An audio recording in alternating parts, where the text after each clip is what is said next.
it proves is that really one size does not fit all. In other words, just because you have certain measuring tools and things like that, it's not, you're going to find hooves, and probably more than what we think, that aren't going to fit into a precise, specific pattern. So we're just going to go through this hoof and look at some very interesting things. First of all, again, if we were to look at this hoof, okay, well, and by the way, both of these hooves have the same problem. Okay, it's not like either one's different than the other. Now this one, as I said, 4 years ago, I trimmed it up with the grinder just by eye. I did not measure anything really. Okay, now today I went ahead and applied Cheryl Henderson's of ABC Hoof Care. I applied her trim called the hoofprint ring trim to this hoof to see if it's true that you could just use a simple method that's going to work on every single hoof. Okay? And so you're going to find out the results. Did the hoofprint ring trim work for this foot? Okay. I mean, and could a novice, mind you, a novice, use this trim and just trim their horse to a specific set of measurements and absolutely know what the internal workings of the foot, where they were and what was going on, and this would just correct the problem, okay? Because this is what this trim claims to do, to be for the novice trimmer. Okay, now, as I said, I was probably trimming couple years before I did this. A year and a half, something like that. Okay, and so I was not a complete novice like somebody that just heard about the whole barefoot natural hoof care movement and wanted to try it. I'd already gone through that 2 years before, where I got involved with the trimming method that I later learned was leading to what I call now trimming-induced mechanical laminitis due to rasping down the upper hoof wall, thinning it out so that the weight of the horse pressing down made the inner softer wall bulge and come out, and thus damaging the laminar connection in there, and basically making horses really sore and causing founder by the way I trimmed. Now, I didn't do it on every single one, but if a horse had a real big flare, okay, you're taught to go at least a third of the way up the hoof. You're taught this in farriery too. It's called dressing down the hoof. And thin it down and make it look like there's no flare. See? But in these set of videos, I really want you to understand the importance of leaving the top of this wall alone. You see, this wall, if this wall was a building, okay? If this hoof was a building or a structure, a man-made structure of some kind, what this wall would be called would be a retaining wall. It's meant to retain the sole, to keep the sole from stretching out, and it's meant to retain the inner structure, this here, and keep it from moving around. That's why it's called the coffin bone. Basically, that thing is supposed to be dead in the water inside that hoof. Okay? Like a dead body in a coffin. Now,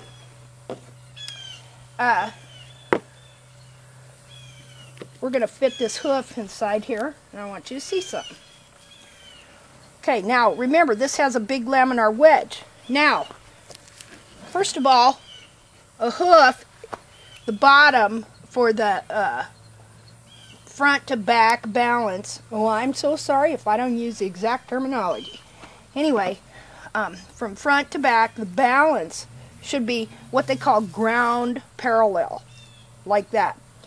Okay, if the heels get too high, it starts going up like this, and then your horse walking on its toe. Ow, ow, ow.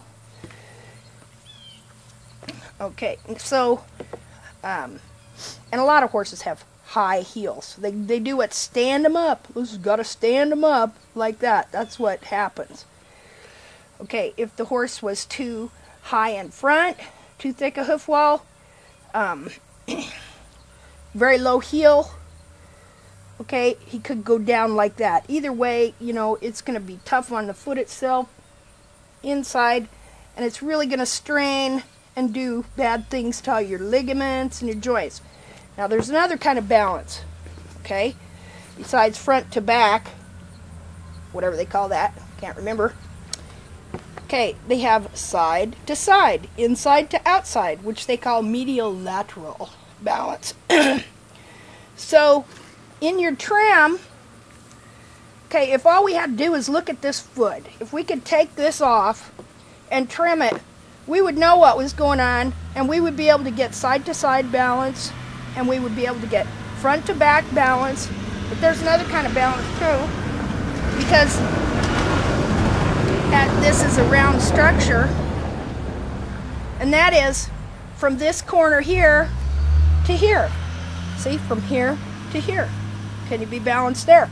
You could be high or long over here even.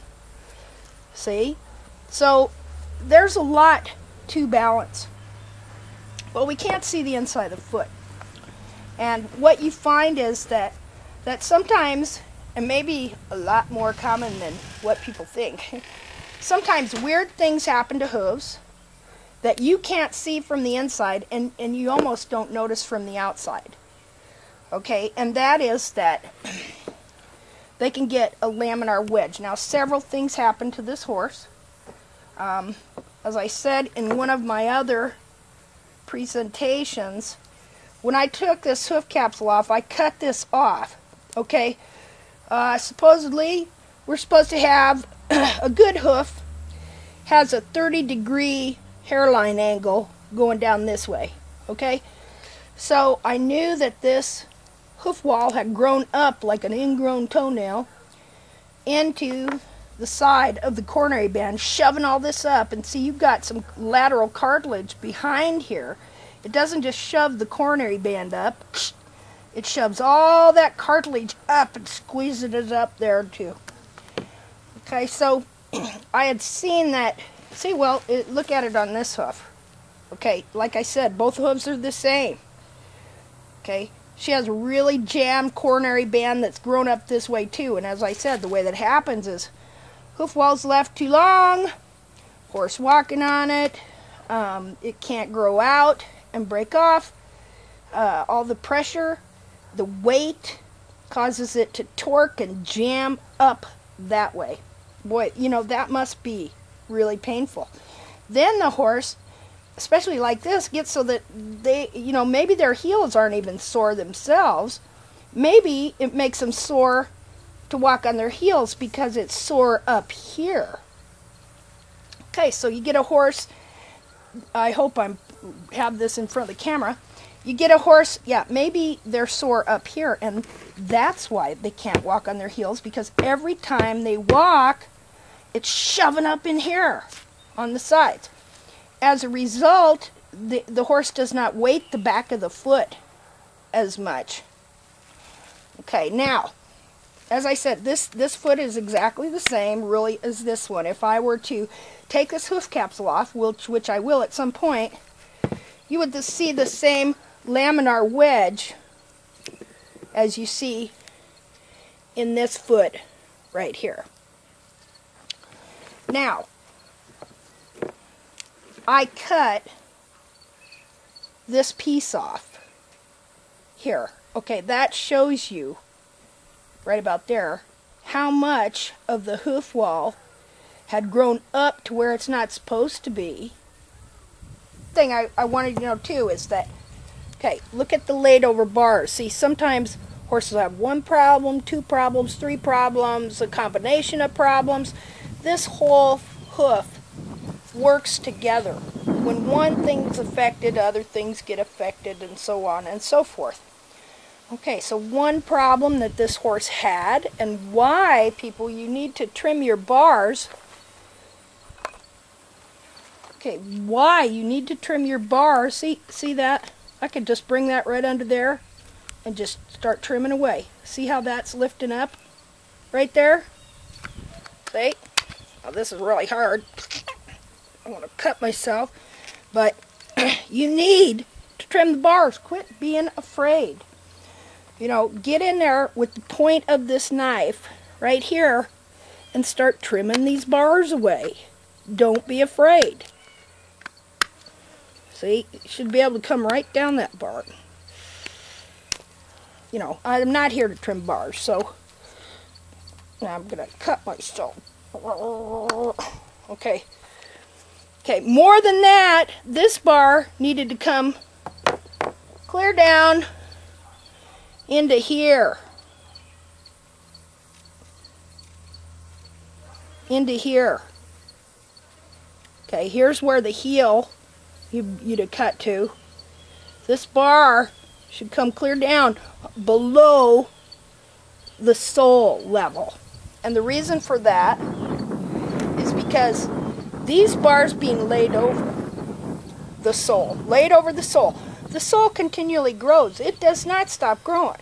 Just because the bar lays over it, it doesn't go, oh, well, hey, you're in the way. I guess I'll just quit growing. It keeps growing.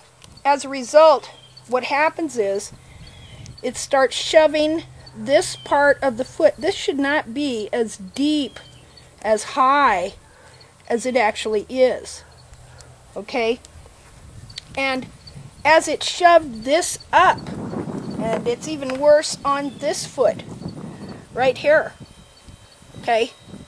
As it shoved sole up into there, it started coming up into the foot and pushing up right in here. That's where that rests.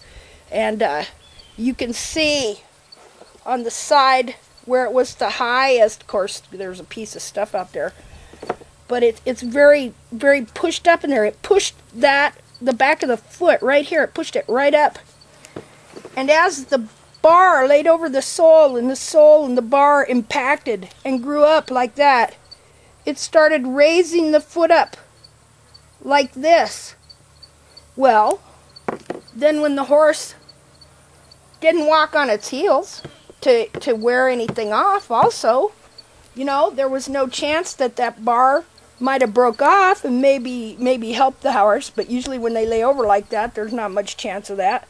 But it could have self-trimmed a little bit, but instead the horse is walking like this anyway. And so that just takes all the wear and all the weight off the back of the foot, and it compounds the problem. Okay, there you see. Foot fits right in there. Here you see how she's up on her toe. And you see in here what's holding her foot up is that bar. You know, it won't go quite down as far as it did because everything's dried up. But right there, you can see it's that bar. And of course she had long heels too, which compounded the problem. Now, she had longer heels than what you see here because I cut some off. Okay, and she had very long toes. I mean, the toes were stretched out forward like to there, out here. So, with that angle, okay, and where the toe, and this toe's sharp, and you can imagine the weight on that. Ow, ow.